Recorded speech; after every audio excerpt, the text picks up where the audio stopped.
जय हिंद दोस्तों। आज की इस वीडियो में आधुनिक भारत के इतिहास से संबंधित 30 अति महत्वपूर्ण प्रश्नों को कवर करेंगे। तो साथियों, अगर आप इसमें से किसी भी एग्जाम्स की तैयारी करते हो तो आज का सेशन आप लोगों के लिए काफ़ी ज़्यादा इम्पोर्टेंट रहेगा। इसलिए आप सभी सेशन को बिना स्किप किए लास्ट तक पूरा ध्यानपूर्वक देखिए। और आज के इस 30 क्वेश्चन में आपका क्या स्कोर रहता है, सेशन के लास्ट में आपको कमेंट करके बताना है। तो पहला क्वेश्चन देखिए, किस विफलता के बाद स्वराज पार्टी बनाई गई थी? वेरी इंपॉर्टेंट क्वेश्चन है। चलिए आप सभी आंसर बताइए, किस विफलता के बाद स्वराज पार्टी का गठन किया गया था? तो यहाँ पर इस क्वेश्चन का आंसर क्या होगा? तो याद रखिएगा, असहयोग आंदोलन की विफलता के बाद स्वराज पार्टी बनाई गई थी। असहयोग आंदोलन कब हुआ था? डेट पूछा जाता है। तो याद रखिएगा 1920 में असहयोग आंदोलन हुआ था। सविनय अवज्ञा आंदोलन कब हुआ था? तो ये 1930 में हुआ था। भारत छोड़ो आंदोलन याद रखिएगा 1942 में। और चंपारण सत्याग्रह हुआ था 1917 में। सारे डेट को याद रखिएगा, ये सभी डेट एग्जाम में पूछा जाता है। चलिए आगे देखिए, फॉरवर्ड ब्लॉक की स्थापना किसने किया था? चलिए क्वेश्चन नंबर 2 के लिए आप सभी आंसर बताइए, फॉरवर्ड ब्लॉक की स्थापना किसने किया था? तो साथियों, यहाँ पर इस क्वेश्चन का सही जवाब है सुभाष चंद्र बोस ने। याद रखिएगा कब किया था? तो डेट काफ़ी ज़्यादा इंपॉर्टेंट है, बार बार पूछा जाता है।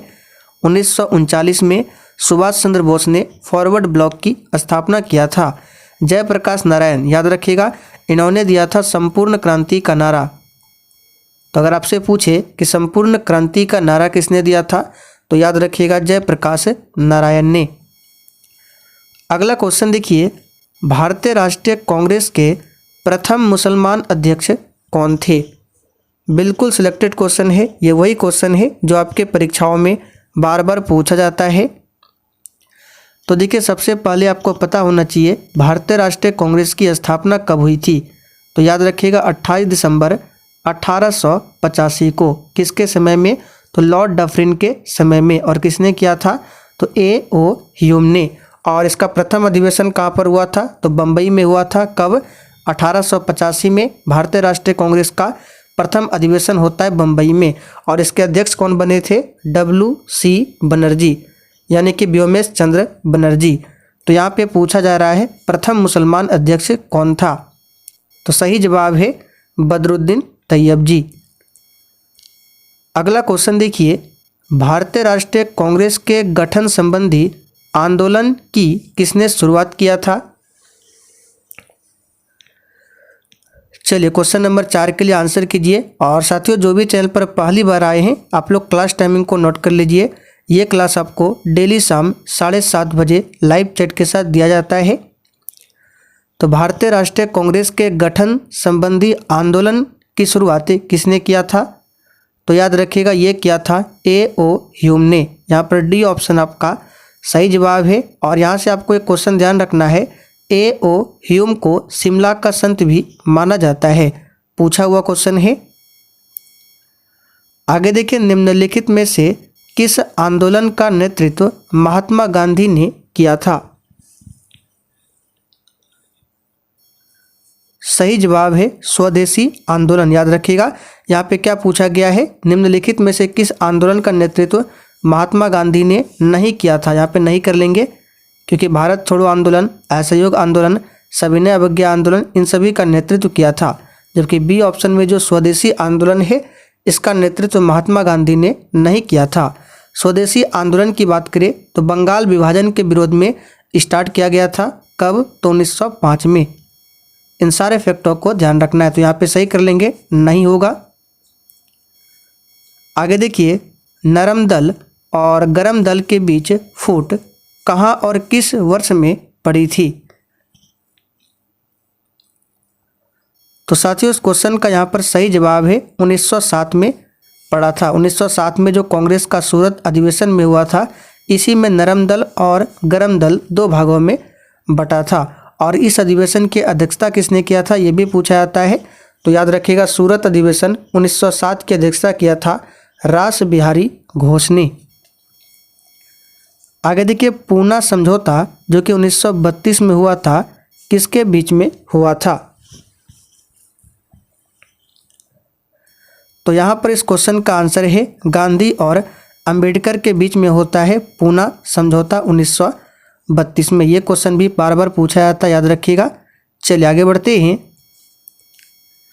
आगे देखिए, निम्नलिखित में से कौन सी घटना सबसे पहले घटित हुई थी? चलिए क्वेश्चन नंबर 8 के लिए आप सभी आंसर बताइए। निम्नलिखित में से कौन सी घटना सबसे पहले घटित हुई थी? तो क्वेश्चन नंबर 8 के लिए यहाँ पर आंसर क्या हो जाएगा? देखिए, गांधी जी द्वारा चंपारण सत्याग्रह ये हुआ था 1917 में। बी ऑप्शन में पंडित मदन मोहन मालवीय द्वारा बनारस हिंदू विश्वविद्यालय की स्थापना ये किया गया था 1916 में। जालियांवाला बाग हत्याकांड 1919 में और असहयोग आंदोलन 1920 में। तो यहाँ पर आंसर कौन सा हो जाएगा? 1916 वाला सबसे पहले। तो बी ऑप्शन यहाँ पर सही है। आगे देखिए, 1916 वार्षिक कांग्रेस अधिवेशन कहाँ पर हुआ था? चलिए, बहुत ही शानदार लेवल का क्वेश्चन है। और साथियों, जिन्होंने अभी तक सेशन को लाइक नहीं किया है, फटाफट से आप सभी सेशन को भी साथ में लाइक करते चलिए। तो 1916 का जो कांग्रेस का अधिवेशन हुआ था ये हुआ था लखनऊ में। यहाँ पर बी ऑप्शन आपका सही जवाब है। और इस अधिवेशन की अध्यक्षता किसने किया था? तो अंबिका चरण मजूमदार ने, याद रखिएगा, अंबिका चरण मजूमदार ने। आगे देखिए, किस सत्र के दौरान महात्मा गांधी को कांग्रेस के अध्यक्ष के रूप में चुना गया था?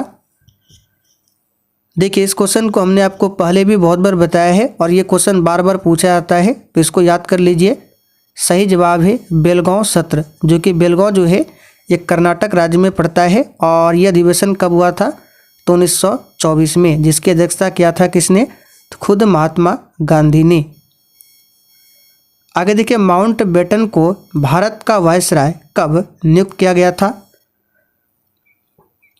चलिए क्वेश्चन नंबर 11 के लिए आंसर कीजिए। माउंट बेटन को भारत का वायसराय कब नियुक्त किया गया था? तो याद रखिएगा, ये नियुक्त किया गया था 1947 में। तो देख सकते हैं ऑप्शन में नहीं दिया गया है, तो आंसर हो जाएगा उपर्युक्त में से कोई नहीं। आगे देखिए, महात्मा गांधी ने निम्नलिखित स्थानों में से कहां से भारत में अपनी राजनीतिक गतिविधियां आरंभ की थी? चलिए क्वेश्चन नंबर 12 के लिए आंसर बताइए। तो साथियों, ये क्या था? चंपारण से, जो कि 1917 में हुआ था चंपारण सत्याग्रह। आगे देखिए, नमक सत्याग्रह आंदोलन के लिए महात्मा गांधी ने क्या अनुमानित दूरी तय किया था? देखिए, नमक सत्याग्रह के लिए जो स्टार्ट हुआ था ये हुआ था कब? तो 12 मार्च 1930। और कब तक चला था? तो 6 अप्रैल 1930 तक। और इस बीच जो अनुमानित तय किया गया दूरी है, पूछा जाता है, ये लगभग है 241 मील, जो कि यहाँ पर ए ऑप्शन में दिया गया है। महात्मा गांधी और बाबा अंबेडकर के बीच पूना संधि कब की गई? तो अभी हमने ऊपर बताया था, याद रखिएगा, 1932 में। आगे देखिए, 1925 में उत्तर प्रदेश में काकोरी षड्यंत्र से कौन सा क्रांतिकारी संगठन जुड़ा था? आपको ध्यान रखना है, काकोरी षड्यंत्र केस ये कहाँ पर हुआ था? उत्तर प्रदेश में। कब हुआ था? 1925 में। और इनमें से कौन सा क्रांतिकारी संगठन जुड़ा था? तो याद रखिएगा, हिंदुस्तान रिपब्लिकन एसोसिएशन। यहाँ पर बी ऑप्शन आपका सही जवाब है। चलिए आगे बढ़ते हैं। और देखिए, ये जो हिंदुस्तान रिपब्लिकन एसोसिएशन है, इसकी स्थापना 1924 में किया गया था। और हिंदुस्तान सोशलिस्ट रिपब्लिकन एसोसिएशन की स्थापना 1928 में। दोनों को याद रखिएगा, डेट पूछा जाता है। आगे देखिए, निम्नलिखित में से किस प्रस्ताव को महात्मा गांधी ने पोस्ट डेटेड चेक कहा, क्योंकि इसमें भारतीयों को सत्ता का हस्तांतरण नहीं था? तो यहाँ पर क्वेश्चन नंबर 16 के लिए आंसर हो जाएगा क्रिप्स मिशन, जो कि सी ऑप्शन में दिया गया है। क्रिप्स मिशन कब आया था? तो 1942 में आया था। याद रखिएगा, यहाँ पर सी ऑप्शन आपका सही जवाब है। साइमन कमीशन कब आया था? तो 1927 में आया था और 1928 में इन्होंने रिपोर्ट पेश किया था। माउंटबेटन योजना याद रखिएगा, ये 1947 होगा और कैबिनेट मिशन आया था 1946। डेट जरूर आपको याद रखना है क्योंकि डेट बार बार पूछा जाता है एग्जाम में। किस सिद्धांत के माध्यम से गांधी जी ने आर्थिक असमानता को दूर करने का समर्थन किया था? सही जवाब है न्यासधारिता का सिद्धांत। आगे देखिए, महात्मा गांधी ने सविनय अवज्ञा की प्रेरणा किससे लिया था? सही आंसर है थोरो से लिया था। चलिए आगे बढ़ते हैं। सिविल सेवा में चयनित पहले भारतीय कौन थे? तो याद रखिएगा साथियों, सिविल सेवा में चयनित होने वाले पहले भारतीय थे सत्येंद्र नाथ टैगोर। कौन थे? सत्येंद्र नाथ टैगोर। आगे देखिए, सांप्रदायिक निर्वाचन प्रणाली को भारत में किस अधिनियम के माध्यम से लागू किया गया था? तो ये क्वेश्चन भी एग्जाम के लिए वेरी इंपॉर्टेंट रहेगा, याद रखिएगा। मार्ले मिंटो सुधार 1909 के तहत। आगे देखिए, द्वितीय गोलमेज सम्मेलन में निम्न में से किसने भाग लिया था? देखिए, सबसे पहले आपको याद कर लेना है प्रथम गोलमेज सम्मेलन कब हुआ था, तो 1930 में। दूसरा हुआ था 1931 में और तीसरा गोलमेज सम्मेलन हुआ था 1932 में। तो ये जो दूसरा गोलमेज सम्मेलन है जिसकी अध्यक्षता महात्मा गांधी ने किया था, तो यहाँ पे पूछा गया है किसने भाग लिया था, तो ऑप्शन में महात्मा गांधी नहीं है, तो याद रखना है कि सरोजनी नायडू भी आपका यहाँ पर आंसर होगा। तो सी ऑप्शन यहाँ पर सही है। भारतीय राष्ट्रीय कांग्रेस के किस अधिवेशन में पूर्ण स्वराज का लक्ष्य घोषित किया गया? तो ये अधिवेशन था लाहौर का अधिवेशन जो कि हुआ था 1929 में और इस अधिवेशन की अध्यक्षता किया था किसने? पंडित जवाहरलाल नेहरू ने। आगे देखिए, बारदोली सत्याग्रह के नेता कौन थे? तो सिंपल सा क्वेश्चन है, बारदोली सत्याग्रह हुआ था 1928 में और इसका नेता कौन था? तो याद रखिएगा सरदार वल्लभ भाई पटेल। आगे देखिए, वेदों की ओर लौटो किसका कथन है? तो साथियों, वेदों की ओर लौटो जो है ये कथन है दयानंद सरस्वती का। यहाँ पर डी ऑप्शन आपका सही जवाब है। इन्होंने ही 1875 में आर्य समाज की स्थापना की थी और सत्यार्थ प्रकाश एक पुस्तक है। ये किसकी पुस्तक है? तो दयानंद सरस्वती की ही पुस्तक का नाम है। आगे देखिए, नोआखली कहाँ पर स्थित है? चलिए आंसर बताइए 25 के लिए। नोआखली कहाँ पर स्थित है?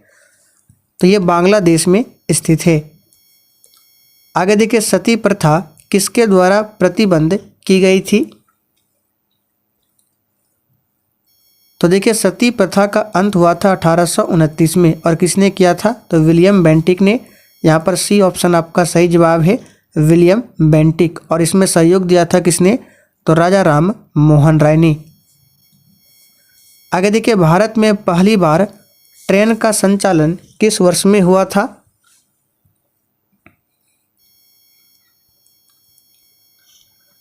तो साथियों, भारत में पहली बार ट्रेन का संचालन हुआ था 1853 में। किसके समय में? तो डलहौजी के समय में। याद रखिएगा किसके समय में? डलहौजी के समय में। आगे देखिए, गांधी जी को सर्वप्रथम किस वर्ष सत्याग्रह के दौरान गिरफ्तार किया गया था? चलिए क्वेश्चन नंबर 28 के लिए आंसर कीजिए। और साथियों, गांधी जी से संबंधित हमने टोटल 40 अति महत्वपूर्ण प्रश्नों को कवर किया है। तो अगर आप लोगों ने उस वीडियो को नहीं देखा है तो उसका लिंक मैं डिस्क्रिप्शन बॉक्स में दे देता हूं, आप लोग जाकर देख लीजिए। और या फिर उसका लिंक आपको यहाँ ऊपर शो हो रहा होगा, क्लास समाप्त होने के बाद आप लोग देख लीजिएगा। तो क्वेश्चन नंबर 28 के लिए यहाँ पर आंसर क्या हो जाएगा? तो याद रखिएगा 1908 में। कहाँ पर? तो दक्षिण अफ्रीका में गिरफ्तार किया गया था। बंगाल में अस्थाई बंदोबस्त किसके द्वारा लागू किया गया था? तो ये क्वेश्चन भी बार बार पूछा जाता है, याद रखिए कॉर्नवालिस के द्वारा लागू किया गया था। आखिरी क्वेश्चन है, भारत एवं पाकिस्तान का विभाजन किस योजना के तहत हुआ था? तो यहाँ पर क्वेश्चन नंबर 30 के लिए आंसर क्या हो जाएगा? तो याद रखिएगा वेवल योजना, सॉरी यहाँ पे ये नहीं होगा, माउंटबेटन योजना होगा, जो कि 3 जून 1947 को आया था। सही जवाब है माउंटबेटन योजना। अब चलिए आखिरी में आपसे एक क्वेश्चन पूछते हैं जिसका आंसर आपको नीचे कमेंट करके बताना है। प्रश्न है, देखिए भारत में एक राज्य है गोवा, और गोवा सबसे बाद में आज़ाद हुआ है, किससे? तो पुर्तगालियों से। तो आपको कमेंट करके बताना है गोवा पुर्तगालियों से कब आज़ाद हुआ था, वो डेट क्या है, पूछा जाता है एग्जाम में, सभी को कमेंट करके बताना है। तो चलिए साथियों, आज के लिए इतना ही। अब आप लोग कमेंट करके बताइए आपने आज के इस 30 क्वेश्चन में कितने क्वेश्चन सही किए हैं।